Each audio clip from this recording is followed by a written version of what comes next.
Bismillahirrahmanirrahim. Assalamualaikum warahmatullahi wabarakatuh. Perkenalkan, nama saya Diana Lestari dengan NIM T20187092. Pada kesempatan kali ini kita akan belajar tentang persamaan diferensial eksak.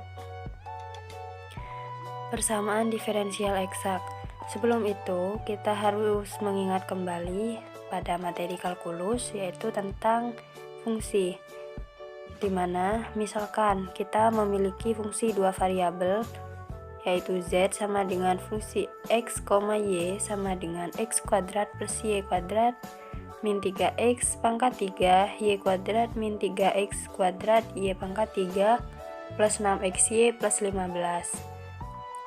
Dan diferensial total yang diberikan oleh fungsi z sama dengan fx, y ini yaitu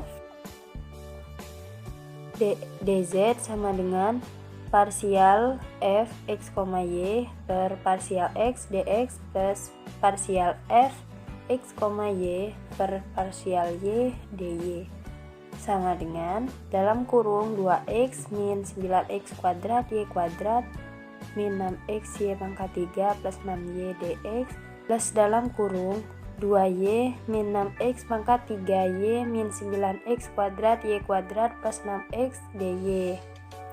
Sebaliknya, jika kita mulai dari ekspresi, maka akan diperoleh diferensial total yang diberikan oleh fungsi z, fx, y tadi. Sehingga dapat disimpulkan bahwa persamaan diferensial eksak merupakan diferensial total dari fungsi dua variabel. Selanjutnya kita ke definisi 2.51, yaitu tentang ekspresi diferensial.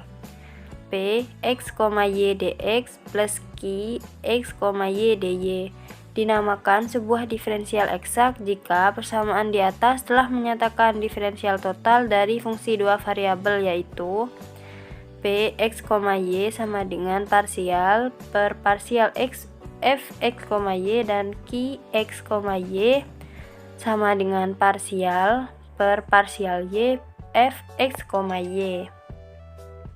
Sebelum itu, kita anggap tidak mengetahui persamaan fungsi dua variabel tadi, yaitu fungsi x, y, x kuadrat plus y kuadrat yang awal tadi.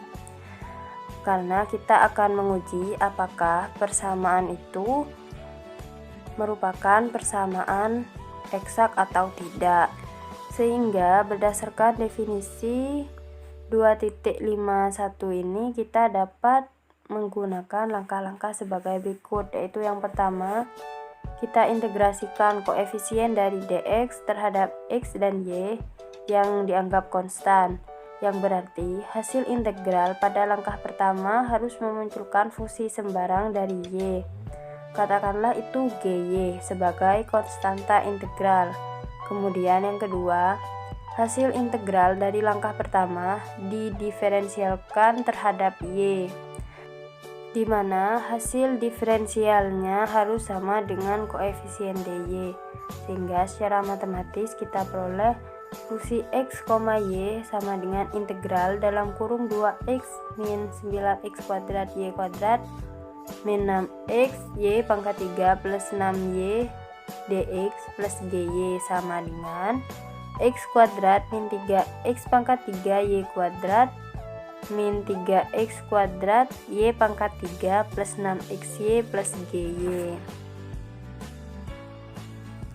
Selanjutnya, fungsi fx, y memuat fungsi sembarang gy yang harus kita tentukan untuk mendapatkan informasi lengkap mengenai fungsi x, y. Sehingga fungsi ini dapat kita tentukan dengan mendiferensiasikan x kuadrat min 3x pangkat 3 y kuadrat min 3x kuadrat y pangkat 3 plus 6xy plus gy terhadap y, maka diperoleh parsial per parsial y fx, y sama dengan min 6x pangkat 3 y min 9x kuadrat y kuadrat plus 6x plus dg y per dy sama dengan 2y min 6x pangkat 3y min 9x kuadrat y kuadrat plus 6x.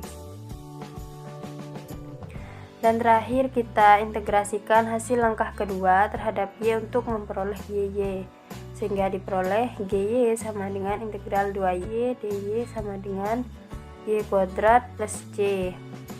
Maka persamaan GY di atas melengkapi informasi mengenai fungsi f x, y, sehingga diperoleh fungsi x, y sama dengan x kuadrat plus y kuadrat min 3x pangkat 3y kuadrat min 3x kuadrat y pangkat 3 plus 6xy plus c sebagai keluarga fungsi satu parameter.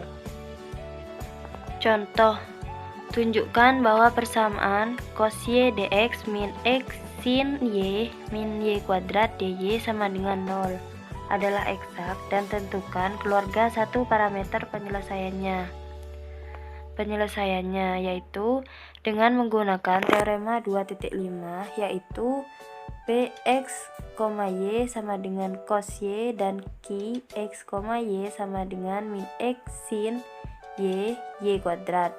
Karena pxy dan qxy ini terdefinisi untuk semua x dan y, maka kita dapat memilih x0 sama dengan 0 dan y0 sama dengan 0 dengan menggunakan pemilihan x0 dan y0 ini diperoleh ki dalam kurung x0, y sama dengan ki dalam kurung 0, y sama dengan y kuadrat, yaitu integral dengan batasan x dan 0 cos y dx plus integral dengan batasan y dan 0 y kuadrat dy sama dengan c. Dengan mengintegrasikan suku pertama terhadap x dan suku kedua terhadap y, kita peroleh keluarga penyelesaian satu parameternya yaitu x cos y plus y pangkat 3 per 3 sama dengan c. Mungkin cukup sekian yang bisa saya sampaikan, kurang lebihnya mohon maaf. Wassalamualaikum warahmatullahi wabarakatuh.